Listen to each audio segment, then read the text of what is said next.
చంద్రబాబు నాయుడు గారు ఢిల్లీ పర్యటన చేసి ప్రధానమంత్రిని కేంద్ర మంత్రులందరూ కూడా కలిశారు. చాలా అభినందించదగ్గది. ఎందుకంటే ఇప్పుడు చాలా అవసరం ఉంది. కానీ ముఖ్యమంత్రి గారు అక్కడ ఢిల్లీలో చెప్పింది ఏమంటే, ఇవాళ రాష్ట్ర ఆర్థిక పరిస్థితి పూర్తి సంక్షోభంలో ఉంది. కాబట్టి ఈ రాష్ట్రం దీని నుంచి గట్టెక్కాలంటే ప్రత్యేక హోదా కాదు, ప్రత్యేక హోదాకు మించినది కావాలని చెప్పారు. అంటే మేము ముందు నుంచి ఏదైతే చెప్తా ఉన్నామో దాన్ని ఆయన కూడా అంగీకరించారు. గత 10 ఏళ్ల నరేంద్ర మోడీ పరిపాలనా కాలంలో ఆంధ్ర రాష్ట్రానికి అన్ని రంగాల్లో కూడా అన్యాయం జరిగింది. పైగా ఈ జగన్మోహన్ రెడ్డి వచ్చిన తర్వాత ఏమైందంటే ఆయన దేన్ని అడగలేక రాష్ట్రాన్ని అప్పుల పాలు చేశాడు, అధోగతి పాలు చేశాడు. ఇవాళ జీతాలకు ఇవ్వడానికి కూడా అప్పులు చేయాల్సిన పరిస్థితి వచ్చింది, పెన్షన్లు ఇవ్వాలంటే కూడా అప్పులు చేయాల్సిన పరిస్థితి వస్తూ ఉంది. కాబట్టి ఈ తరుణంలో ఆంధ్ర రాష్ట్రం మళ్ళీ కోలుకోవాలి, ముందుకు సాగాలి, అభివృద్ధి జరగాలంటే కేంద్ర ప్రభుత్వం ఈ రాష్ట్రానికి ప్రత్యేక తరగతి హోదా ఇవ్వాలి.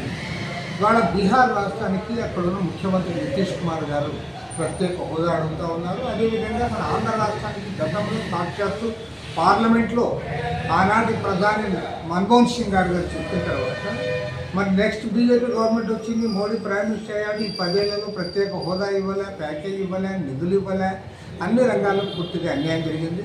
కాబట్టి ముఖ్యమంత్రి చంద్రబాబు నాయుడు గారు చెప్తున్నట్టుగా ఈ రాష్ట్రం ఈ ఆర్థిక దివాళం బయటపడాలంటే, అభివృద్ధి దిశగా ముందుకు సాగాలంటే ఖచ్చితంగా రాష్ట్రానికి ప్రత్యేక తరగతి హోదా కావాలి, విభజన హామీలు అమలు చేయాలి, విశాఖ రైల్వే జోన్ ఇవ్వాలి, కడపలో స్టీల్ ఫ్యాక్టరీ పెట్టాలి, రామాపట్నం పోర్ట్ ఏర్పాటు చేయాలి.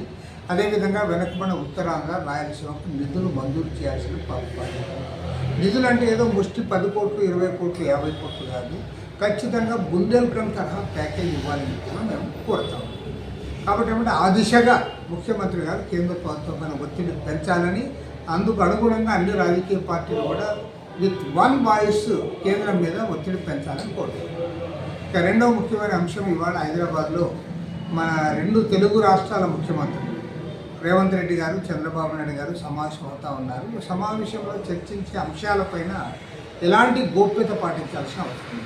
కాబట్టి ఏమంటే వాళ్ళ మీటింగ్ కూడా ట్రాన్స్పరెంట్గా ఉండడానికి, 2 తెలుగు రాష్ట్రాల ప్రజలు తెలుసుకొని రాబోయే రోజుల్లో కలిసిమెలిసి ముందుకు సాగడానికి, ఎలాంటి పొరపత్యాలు లేకుండా, ఒకరికి పట్ల ఒకరికి అనుమానాలు లేకుండా మనం ముందుకు సాగడానికి దాన్ని ఆ సమావేశం కూడా, ఎందుకంటే ఇవాళ అసెంబ్లీ సమావేశాలు లైవ్లో వస్తూ ఉన్నాయి, అదేవిధంగా పార్లమెంట్ సమావేశాలు లైవ్లో వస్తూ ఉన్నాయి, వివిధ దేశాల నేతలు కలిసినప్పుడు కూడా దాన్ని కూడా లైవ్ ఇస్తూ ఉన్నారు. కాబట్టి 2 తెలుగు రాష్ట్రాల ముఖ్యమంత్రుల సమావేశాన్ని కూడా లైవ్లో పెట్టాలి. సామరస్యపూర్వకంగా సమస్యలు పరిష్కారం చేసుకోవాలి. ప్రజలందరూ కూడా తెలుసుకోవడం ద్వారా వారు కూడా వాళ్ళ సలహాలు, సూచనలు ప్రభుత్వానికి ఇవ్వడానికి కూడా ఉపయోగపడుతుంది. కాబట్టి ఆ రకంగా ముందుకు సాగాలని చెప్పి నేను కోరుతాను.